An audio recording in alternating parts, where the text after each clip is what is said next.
Hi everyone, welcome back. In today's video we'll be talking about the big brother of the DN142, the $334 DN242.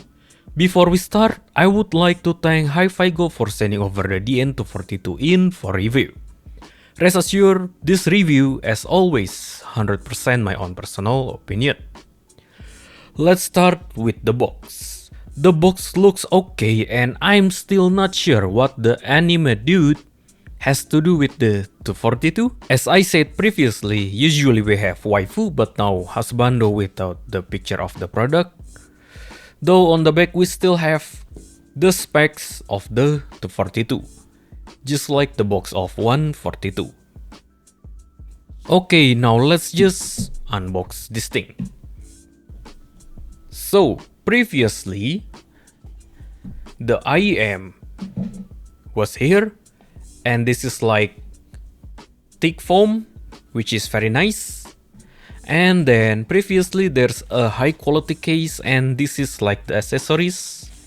And there's actually a lot of accessories, and I will just put the picture of what you get inside the box right here.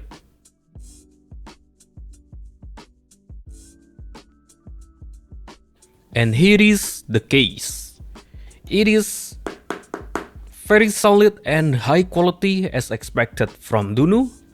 And here's the IEM itself. Okay, let's start with the build quality and comfort.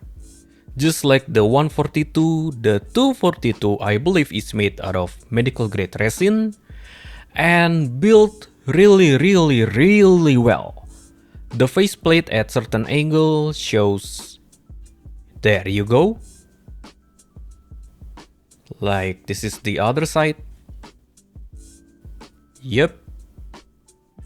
Though for the color choice, now it's only red, while the 142 is blue. So my opinion on this matter is still the same. Some people might not want their IEMs to be blue or red, and it does look chunky.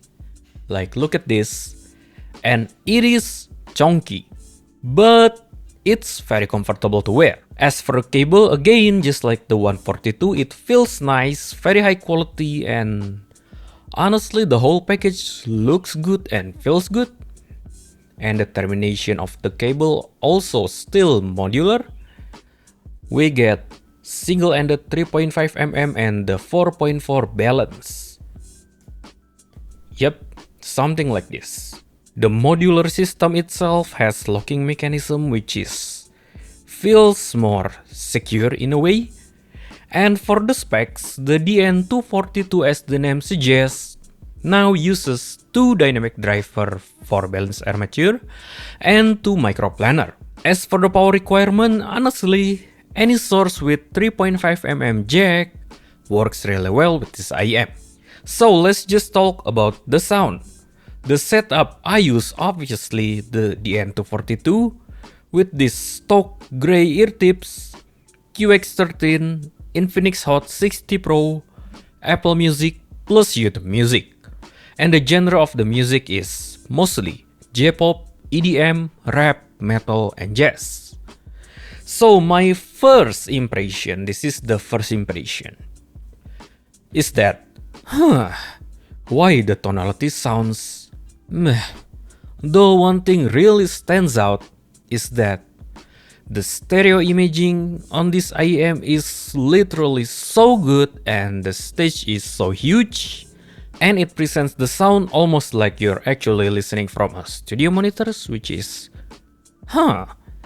And then if you ask, why did I say the tonality sounds meh? Well, because I expect this thing to be fun, and the thing is actually legit sounds almost like your studio monitors, but slightly fun of studio monitors. It's like you're putting extra bass and treble extension to your studio monitors, and this is it, the DN242. Also, one thing I really noticed, the bass on the DN242 is really weighty. And I guess the extra one dynamic driver really helps with the bass, weight, and thumb plus definitions. And I will probably compare this to the 142 a lot. Okay, so let's start from the bass. The bass actually has less bass quantity, but the quality of this thing is just so improved that it's like, wow. Like the impact, the weight, the definition of the bass is crazy. Mid-range, this thing sounds more tamer than 142. Again, as I said, sounds almost like an actual studio monitor. Vocal sounds hyper-realistic and instruments are just mind-blowingly wow. Though I 100% believe and sure it might sound boring to some since it lacks slight coloration.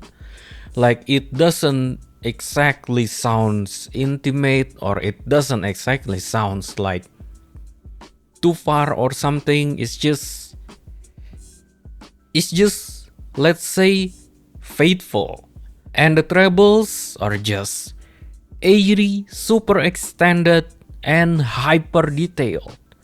I love the treble so much. The detail and the execution of this treble is just pure gold. And now I know why this thing costs a lot more than the DN142. The price difference honestly is justified. So for the technicalities, for a 334 USD IM, the technicalities are spectacular.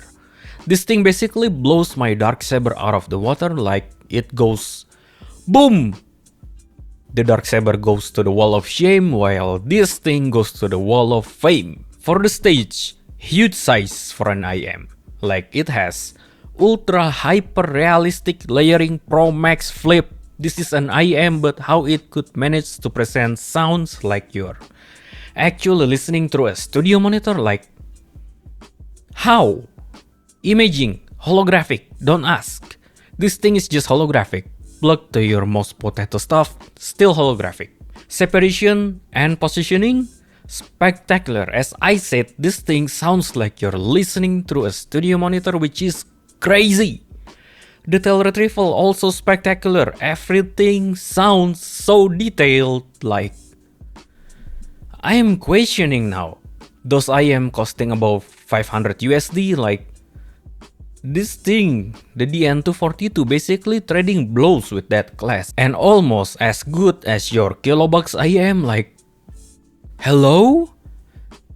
As for comparison, I honestly won't do any comparisons. Like this IM, especially technicality wise, blows lots of IMs of its price and above. Like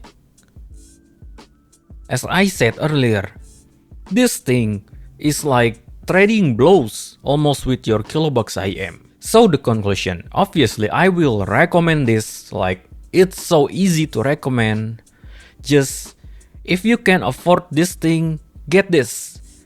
At first you are going to be confused, like why it only differs one dynamic driver from the 142, yet the price increase is quite huge.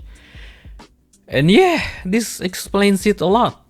You basically got yourself portable studio monitors in a shape of an IM, and the technicalities are just crazy. Crazy Pro Max Ultra Flip Z, X, Y, Z, whatever, for 334 US dollar. Crazy stuff right here. And I know my camera exposure is suck, but this IM is not suck, and I will recommend this to every single one that has 300 USD laying around. Get this. Okay, that's all from me for now. Thanks for sticking with me until the end, and as always, mixing and mastering commission right here. I'll catch you in the next one. Bye now.